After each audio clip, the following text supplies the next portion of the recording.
সুপ্রিয় দর্শক, আসসালামু আলাইকুম। আজকের পর্বে থাকছে মুচমুচে জিলাপির রেসিপি, তাও আবার 10 মিনিটে তৈরি করে দেখাবো একদম ঘরোয়া উপকরণ দিয়ে। যে কেউ সহজে তৈরি করে নিতে পারবেন এই রেসিপিটি। চলেন দেখে নিয়ে যাক কিভাবে তৈরি করছি। সেজন্য আমরা প্রথমে এখানে হাফ কাপ ময়দা নিয়ে নিয়েছি মেজারমেন্ট কাপ। এই ময়দা দিয়ে আপনারা 10 থেকে 12টা জিলাপি ইজিলি তৈরি করে নিতে পারবেন। এরপর দিয়ে দিচ্ছি হাফ চা চামচ পরিমাণ চিনি এবং দিয়ে দিচ্ছি বেকিং পাউডার হাফ চা চামচ। এরপর আমরা অ্যাড করে দিচ্ছি এখানে হাফ চা চামচ পরিমাণ ঘি।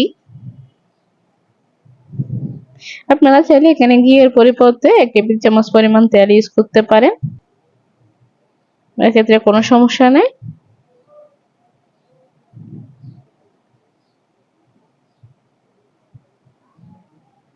এখন এটিকে ভালোভাবে মেখে নিতে হবে যাতে ময়দার সাথে প্রত্যেকটা জিনিসই ভালোভাবে মিশে যায়।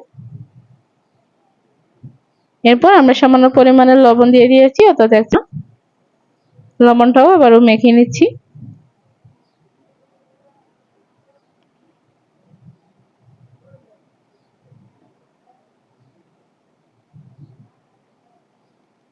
এরপর আমরা এর মধ্যে অ্যাড করে দিব টক দই। আপনাদের কাছে যদি টক দই থাকে সেক্ষেত্রে এখানে 2 চা চামচ পরিমাণ টক দই দিয়ে দিবেন। আমার পাশে টক দই ছিল না, সেজন্য আপনারা যেটা করবেন, যাদের কাছে টক দই থাকবে না তারা 1 টেবিল চামচ পরিমাণ গুঁড়া দুধের সাথে 1 চা চামচ পরিমাণ লেবুর রস এবং 2 চা চামচ পরিমাণ পানি দিয়ে মিক্স করে 5 মিনিট রেখে দিবেন। তারপর সেটি এর মধ্যে অ্যাড করে দিবেন, তাহলে একই কাজ করবে, টক দইয়ের কাজ করবে এটি। এরপর আমরা এর মধ্যে দিয়ে দিচ্ছি অল্প অল্প পরিমাণে পানি। একসাথে অনেকগুলো পানি দেওয়া যাবে না, এক্ষেত্রে ব্যাটারটা পাতলা হয়ে যেতে পারে। এই ব্যাটারের ঘনত্বটা হবে একদম পাতলাও না আবার ঘনও না।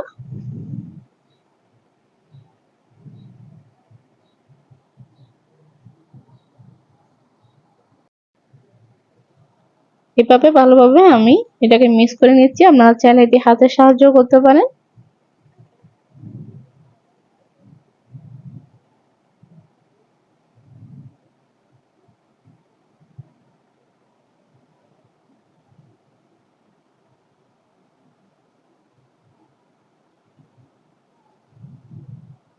ব্যাটারটা প্রায় তৈরি করা কমপ্লিট, অর্থাৎ ব্যাটারটা উপর থেকে ফেললে এর আকারটা থাকবে, মিশে যাবে না সহজে এই দাগটা, তাহলে বুঝতে পারবেন আপনার ব্যাটারটা তৈরি হয়ে গিয়েছে।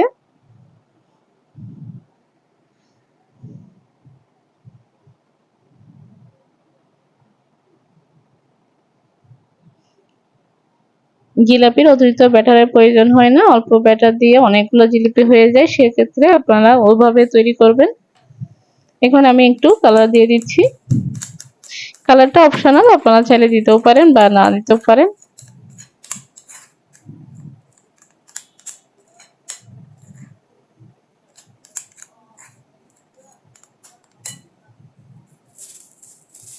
এখন আমি একটা পলিথিনের মধ্যে এটিকে ঢুকিয়ে নিচ্ছি।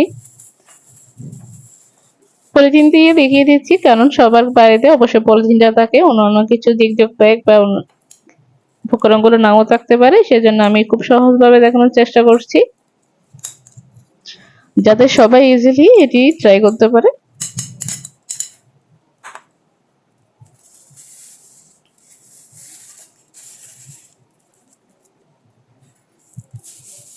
এখন আমি এটাকে বেঁধে নিচ্ছি।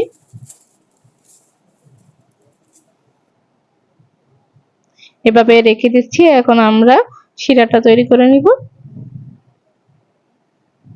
এক্ষেত্রে চিনি এবং 1.5 কাপ পরিমাণ পানি দিয়ে আমি শিরাটা তৈরি করছি। জিলাপির জন্য একটু বেশি পরিমাণে শিরা তৈরি করলে জিলাপিটা ভালোভাবে ডুবে যায়, ফলে ভালোভাবে শিরাটা ঢুকতে পারে জিলাপির মধ্যে, সেজন্য চেষ্টা করবেন একটু বেশি পরিমাণে তৈরি করতে। তবে রেশিওটা হচ্ছে 2 কাপ চিনির সাথে 1.5 কাপ পানি, অর্থাৎ যে কাপ দিয়ে আপনারা চিনিটা দিয়েছেন সেই কাপে 1.5 কাপ পরিমাণে পানি দিতে হবে।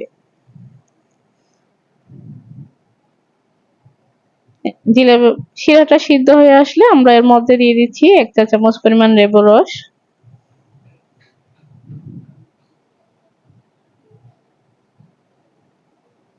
এরপর আমরা আরো 2 থেকে 3 মিনিট এটিকে জাল দিয়ে নিব। অর্থাৎ এটা অতিরিক্ত ঘন, এটা কোনো একটা দুই তারে শিরা করতে হবে না, জাস্ট এটা 1 থেকে 2 মিনিট জাল দিয়ে দিলেই হয়ে যাবে।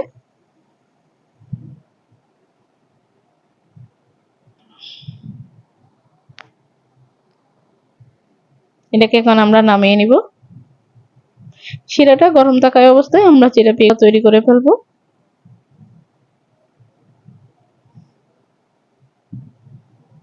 কারণ ঠান্ডা শিরাতে কখনো জিলাপিগুলো ভালোভাবে ভিজে না। এখন আমি একটা ছিদ্র করে নিয়েছি, অর্থাৎ যে সাইজের জিলাপি বানাবো সে সাইজের একটা ছিদ্র করে নিতে হবে।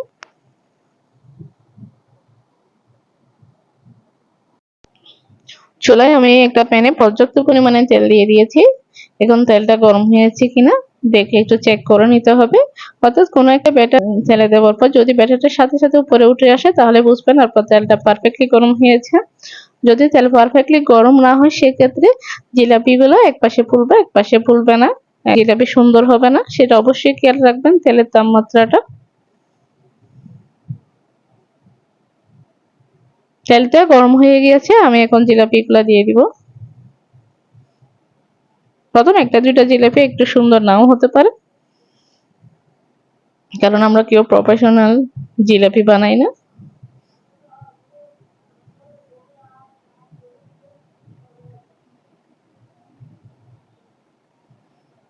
দেখতে পাচ্ছেন জিলাপিগুলো খুব সুন্দরভাবে ফুলে উঠেছে। এই জিলাপিটা আপনারা বাসায় একবার হলো ট্রাই করবেন, খেতেও অনেক বেশি সুস্বাদু হয়।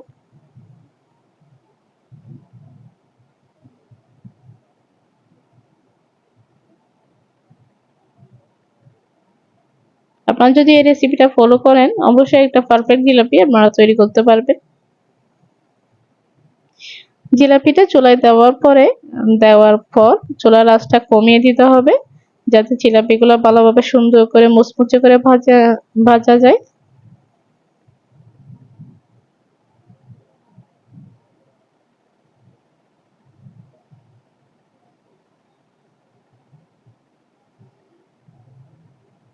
এখন উল্টে পাল্টে জিলাপিগুলোকে ভালোভাবে ভেজে নিয়েছি, দেখতেই পাচ্ছেন।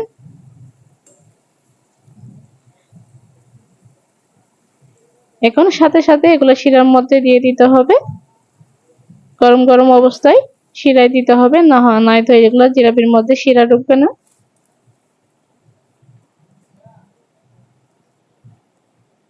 শিরার মধ্যে দিয়ে এগুলাকে ভালোভাবে একটু চেপে চেপে শিরাটা ঢুকিয়ে নিতে হবে। জাস্ট 30 সেকেন্ড রাখলে এনাফ, পেঁচিয়ে বেশি রাখার প্রয়োজন নেই।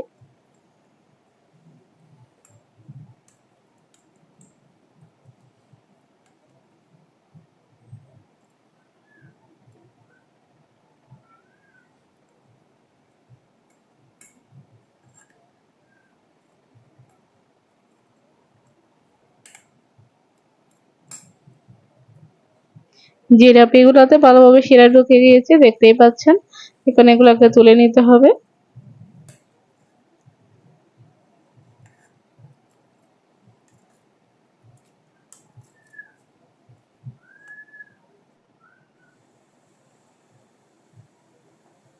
এখন আপনাদেরকে দেখিয়ে দিচ্ছি কিরকম হয়েছে। দেখতেই পাচ্ছেন কতটা সুন্দর এবং মুচমুচে হয়েছে, ভিতরে খুবই রসালো।